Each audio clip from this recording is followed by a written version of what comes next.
दोस्तों, जिला यमुनानगर में 16 साल के लड़के का मर्डर किया गया। जी हां, बेहद दिल दहला देने वाला मामला सामने आ चुका है। 16 साल का एक ऐसा युवक दोस्तों, जिसे साजिश के तहत किस तरह से उस युवक के साथ मर्डर किया गया, हत्याकांड मामले को अंजाम दिया गया। और पता लग रहा है कि उस युवक का नाम अमन था, जिसके सीने में तेजधार हथियार से लगातार तब तक वार किया गया जब तक उसकी सांसें नहीं चली गई। ये बड़ा मामला यमुनानगर से आज सामने आ चुका है। उम्र बताना चाहूंगी, 16 साल का युवक अमन, जिसके हत्याकांड मामले को यमुनानगर के अंदर तेजधार हथियार का इस्तेमाल करके अंजाम दिया जाता है। पता लग रहा है कि रहने वाला तो बिहार का वो प्रवासी मजदूर जरूर था, लेकिन यमुनानगर के हाउसिंग बोर्ड में वो अपने परिवार वालों के साथ पिछले काफी समय से रह रहा था।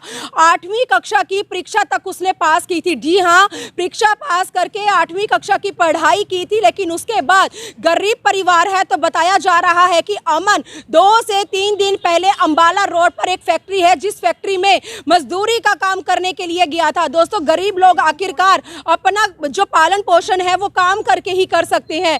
तो 2 से 3 दिन पहले अंबाला रोड पर एक फैक्ट्री के अंदर अमन काम करने के इरादे से जाता है। और बीते एक दिन पहले, जैसे कि आज 13 तारीख है, तो 12 तारीख को उसका किसी के साथ, जी हाँ, फैक्ट्री के अंदर काम करने वाले किसी लड़के के साथ ही झगड़ा होता है। उसके बाद दोनों का कॉम्प्रोमाइज भी हो जाता है। लेकिन ना जाने ऐसी क्या नौबत आती है कि उसी फैक्ट्री के अंदर जहां वो काम करता था, पीछे से आकर उसी युवक के द्वारा उसके सीने में जो है तेज हथियार के साथ वार किया जाता है और उस युवक को मौत के घाट उतार दिया जाता है। बेहद चौंकाने वाला मामला है। 16 साल की उम्र थी अमन की और अपने परिवार में सबसे छोटा था दोस्तों। जी हाँ, लेकिन आज एक माँ ने, आज एक बहन ने, आज एक भाई ने अपने उस लाडले को गवा दिया। और आज तस्वीरें देख सकते हैं, हर किसी की आंखें नम है दोस्तों, क्योंकि 16 साल में एक मासूम के साथ जो इतना बड़ा हादसा बीता है, उसके लिए तस्वीरें देखे अल्फाज नहीं है कि ये चीज़ें मैं आपके साथ बयान कर पाऊं। लेकिन 16 साल के युवक को आज उसी के परिवार से जुदा कर दिया जाता है। लेकिन उस दोषी के खिलाफ क्या सजा, क्या कानूनी कार्रवाई की ये लोग मांग करते हैं, मैं बात करना चाहूँगी। आप देख सकते हैं, महिलाएं, ये घर की मौसियाँ हैं। माँ तो कह रही हैं कि बेहोशी की हालत में है, जिसे सुध बुध नहीं है कि उसका लाल कहाँ चला गया।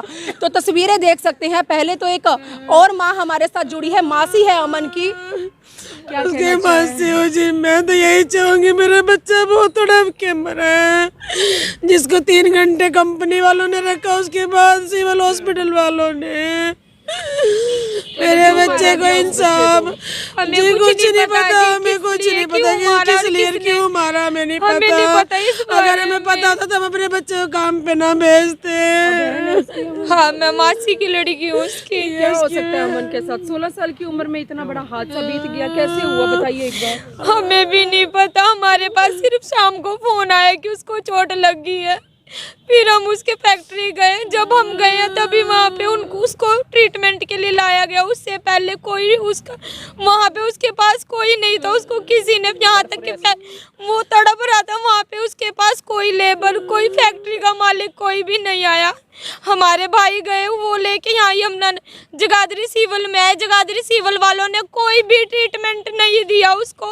वो स्ट्रेचर पे पड़ा रहा। यहाँ पे उन्होंने एक बार भी उसको चेक नहीं किया। कोई स्टाफ, कोई नर्स, कोई किसी डॉक्टर तो 1 घंटे तक भी नहीं आया। पल्स भी ठीक है, बीपी भी ठीक है, फिर कैसे हो गया एट ए टाइम? ले जाओ इसको। डॉक्टरों की गलतियाँ, उन्होंने नहीं किया ट्रीटमेंट। कहते गरीब लोगों के लिए कोई इलाज नहीं है क्या? हम गरीब है, मजदूर है, इसका मतलब कोई रिस्पॉन्स नहीं है इस हॉस्पिटल की, कोई किसी के लिए नहीं है। मैम, हम अपने बच्चे का इंसाफ मांगते। उसकी माँ की हालत देखिए। पता लगे किस चीज से वार किया गया? तेज धार से किया गया। अब हमें नहीं पता कि चाकू था या क्या था, हमें कुछ भी नहीं पता। हमारा बच्चा एक शब्द तो बोल नहीं पाया कुछ की, उसने बताया हमारे को। हमारा भाई है जी, छोटा भाई है, मासी का लड़का। हमारे पास शाम को फ़ोन आता है फैक्ट्री से कि 6 बजे कि आपके लड़के को चोट लग गई है। मेरा भाई छोटे वाला मामा का लड़का है, ये गया था उसके पास। कहते हैं कि ये जाने के बाद इसने वहाँ देखा, जो माहौल था, 10-15 बंदे वहाँ खड़े हैं, लेकिन हाथ किसी ने नहीं लगाया। सिविल अस्पताल जगाधरी से 2 मिनट के रास्ते पे वो फैक्ट्री है, जिससे उनसे कुछ नहीं आया। हमने वहाँ पूछताछ करी तो वो कह रहे हमने एम्बुलेंस को फ़ोन किया हुआ है, एम्बुलेंस को इतना आने में टाइम नहीं लगता, 1.5-2 घंटा कोई लगता नहीं है मैम, 2 मिनट का रास्ता है। बंदा मोटरसाइकिल पे चाहे गाड़ी में जैसे मर्जी लेके आ सकता था, अगर वो टाइम पे लेके आता, टाइम पे ट्रीटमेंट होता जगह दी सिविल में, हमारा भाई आज हमारे बीच में होता।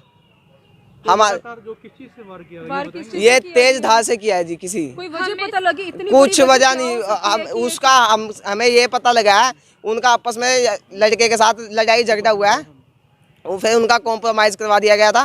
कॉम्प्रोमाइज़ कराने के बाद ये अपना अपना काम कर रहे थे, पीछे से आया वो, आगे सीने पे वार किया, जी सीने पे वार किया। जो उसकी जिसने उसके साथ इतना बड़ा हादसा किया तो वो उसी की उम्र का था या वो कोई बड़ी उम्र का था? कौन था वो जिसके साथ झगड़ा हुआ? देखने में तो है तो आस पड़ोस का ही है जी हमारे। नहीं, वो युवक था, कोई व्यक्ति था, किसके साथ झगड़ा हुआ? लड़का ही था जी, लड़का ही था वो भी। क्या कानूनी कार्रवाई चाहते हैं? हमें तो कानूनी पूरा इंसाफ चाहिए जी, हमें फैक्ट्री की तरफ से भी इंसाफ चाहिए, उनसे भी इंसाफ चाहिए अपने बच्चे चाहिए का। आपको। सोचा था कि मासूम से बच्चे की जान लेनी हाँ। चाहिए? सोचा था कभी ऐसा? सोचा था हमने तो कभी? क्या करे जी, और फैक्ट्री वालों को तो भगवान मान के, मालक मान के भेजते, जब फैक्ट्री वाले ही निकल गए कसाई तो हम क्या करें बताओ। अमन के साथ क्या रिश्ता था? हमारा नाना हो जी, मैं उसका नाना है आप हाँ जी, उसके? हाँ जी। कुछ कहना चाहोगे आप? क्या कहना चाहूँगा, हमारे बच्चे को इंसाफ दिलवा दी मैडम, और कुछ नहीं चाहिए अब। ये उनके पापा है जी, देखिए ये बाप है जी। हाँ जी, हाँ जी, हम ऐसी क्या नौबत आ पड़ी आपके जीते जी? आप अपने बच्चे को एक फैक्ट्री के अंदर काम करने के लिए भेज रहे हैं, पढ़ाई भी कर रहा था वो मासूम बच्चा। हाँ जी, पढ़ाई भी कर रहा था, जी। पढ़ाई भी छोड़ दिया। मैं उसको दिल्ली भी भेजा था, दिल्ली से भी आ गया, इसमें काम करने गया, वो बंदा चक्कू मार दिया जी। हम लोग गया वहाँ तड़पता रह गया, पानी वानी मांगा, पानी वानी नहीं दिया, ना कोई व्यवस्था ना कुछ। तो हम लोग दूसरा बंदा फोन किया तो हम लोग वैसे देखा जाए तो ये गलत नहीं है, 16 साल की उसकी उम्र थी, उसको आपने काम करने के लिए भेज दिया।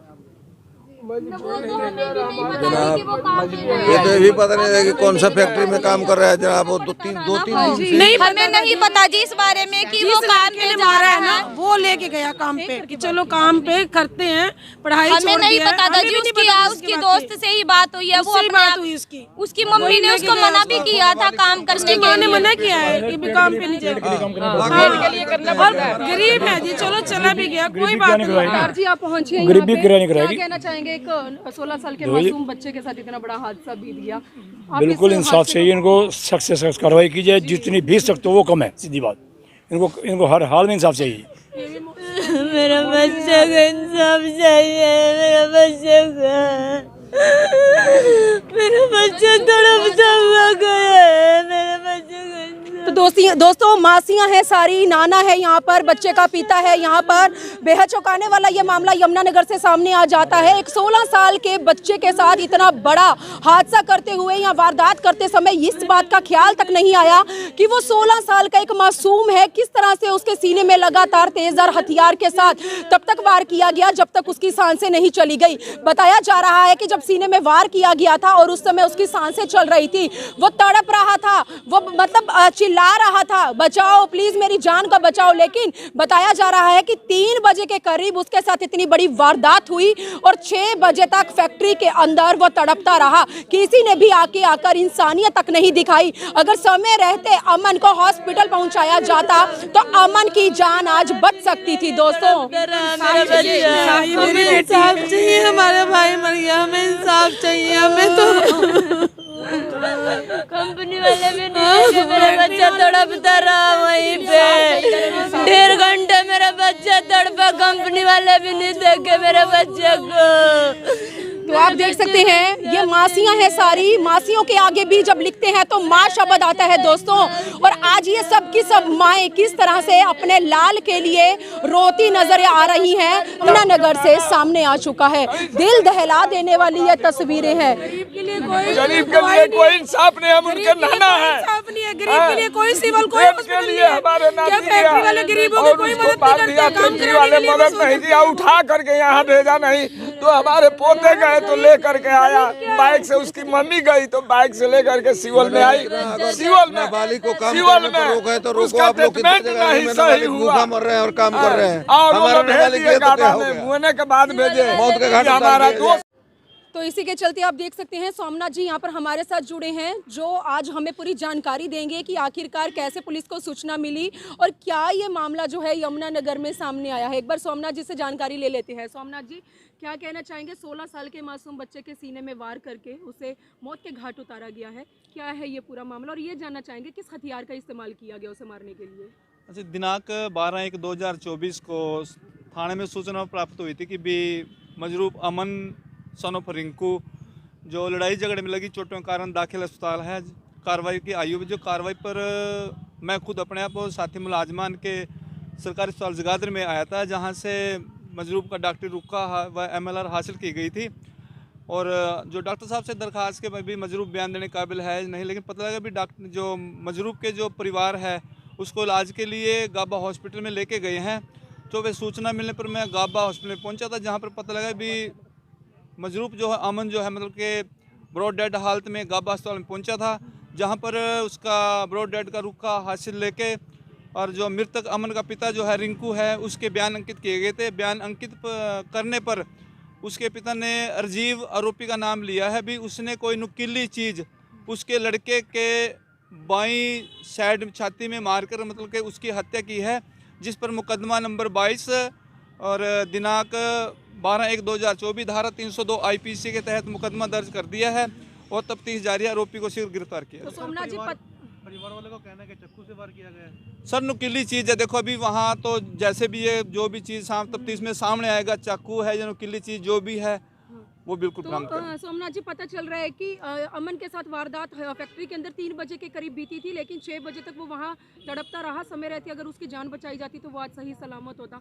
आपके संज्ञान में कोई इस तरह की जानकारी नहीं, हादसा 5:30-6 बजे के करीब का है मैडम। ये 3:30 का नोटिस मेरे में नहीं है। आपके उसमें नहीं है? नहीं, मेरे को 5:30 या 6 बजे करीब झगड़ा हुआ, क्योंकि परिवार है पीड़ित, आप लोगों से पीड़ित परिवार इंसाफ लगा रहा है आप लोगों के आगे गुहार, क्या उनके लिए क्या आगे मैडम जी पुलिस बिल्कुल इनको इंसाफ मिलेगा। मैं तो कहता हूँ इंसाफ इनको मिलना भी चाहिए। जिसका एक जवान बच्चा चला गया है, इनको क्या, हमें भी दुख है इस चीज़ का। मैडम जनता आपसे जानना चाहती है, जिस दोषी के द्वारा इस हत्याकांड मामले को अंजाम दिया गया वो व्यक्ति था, वो युवक था, उसकी उम्र तकरीबन कितनी रही होगी? ये दोनों लड़के जो है वहाँ फैक्ट्री में उनकी भी सेम ही उम्र बता रहे, वो भी वो भी 16 साल की एज है उसकी भी, दोनों की 16-17 साल के करीब है।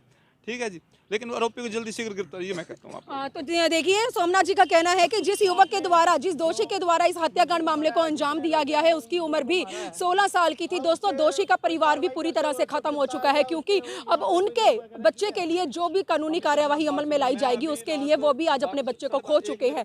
लेकिन अमन के साथ जो दर्दनाक हादसा बीता है, बेहद ही चौंकाने वाला, इंसानियत को शर्मसार करने वाला ये बड़ा मामला यमुनानगर से सामने आया है। आज सारी दुनिया लोहड़ी का पर्व धूमधाम के साथ अपने घरों में मना रही है, लेकिन इसी के चलते एक ऐसा परिवार जिन्होंने अपने 16 साल के मासूम बच्चे को आज ही इस दुनिया से अलविदा कहा है और आज उस दोषी के खिलाफ कानूनी कार्यवाही की ये पूरा परिवार जो है लगातार मांग करते नजर आ रहे हैं। दोस्तों, 16 साल की उम्र का बच्चा होता क्या है, उसके सीने में वार करते वक्त ये तक नहीं सोचा गया कि उसके ऊपर किस तरह से वार किया जा रहा है, लेकिन आज परिवार पूरी तरह से टूट चुका है। खासकर वो माँ जो आज बेहोशी की हालत में अपने घर पर है और अभी भी आस लगाए बैठी है, पता नहीं कहां से उसका अमन वापस उसके पास आएगा और उसकी बाहों में, उसके गले में लगेगा। दोस्तों, मेरी आप लोगों से अपील है, इस खबर को आप लोग इतना ज़्यादा शेयर करें कि दोषी के खिलाफ कानूनी कार्यवाही जल्द से जल्द अमल में लाई जाए। और हम सब मिलकर आज भगवान से प्रार्थना करते हैं उस नन्ही सी जान के लिए जो समय से पहले ही आज इस दुनिया को अलविदा कहकर चला गया। भगवान उसकी आत्मा को भी शांति दे और इस समय पूरे परिवार को भी भगवान शक्ति दे। इसी के साथ मैं विदाई लेती हूँ आज की अपनी इस खबर से। दोस्तों, प्लीज़ इस खबर को आप लोग शेयर करें, पीड़ित परिवार को आप लोगों के साथ की बहुत ही ज़्यादा ज़रूरत है। वीडियो जर्नलिस्ट मनप्रीत के साथ यमुनानगर के जगाधरी शवगृह से मनदीप कौर की रिपोर्ट।